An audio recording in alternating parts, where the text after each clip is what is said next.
اعوذ باللہ من الشیطان الرجیم بسم اللہ الرحمن الرحیم۔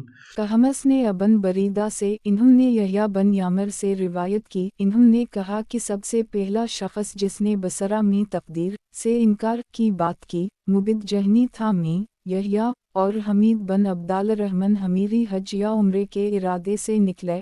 ہم نے آپس میں کہا کاش رسول اللہ کے صحابہ میں سے کسی کے ساتھ ہماری ملاقات ہو جائے تو ہم ان سے تقدیر کے بارے میں ان آج کل کے لوگوں کی کہی ہوئی باتوں کے متعلق دریافت کر لیں۔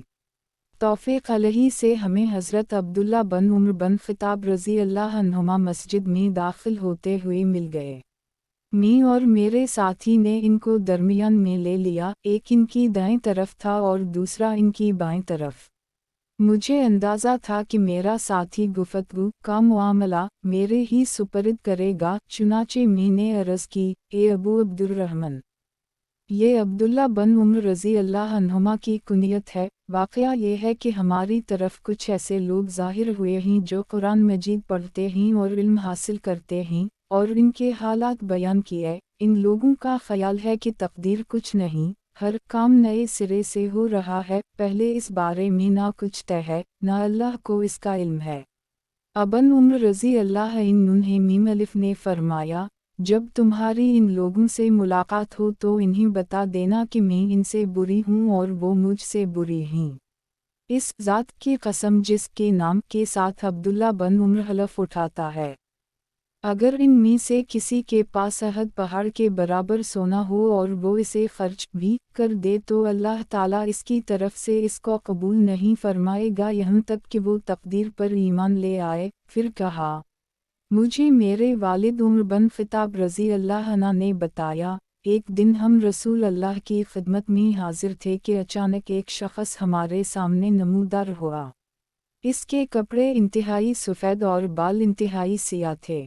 اس پر سفر کا کوئی اثر دکھائی دیتا تھا، نہ ہم میں سے کوئی اسے پہچانتا تھا، حتیٰ کہ وہ آ کر نبی اکرم کے پاس بیٹھ گیا اور اپنے گھٹنے آپ کے گھٹنوں سے ملا دیے اور اپنے ہاتھ آپ کی رانوں پر رکھ دیے اور کہا، اے محمد، مجھے اسلام کے بارے میں بتائیے۔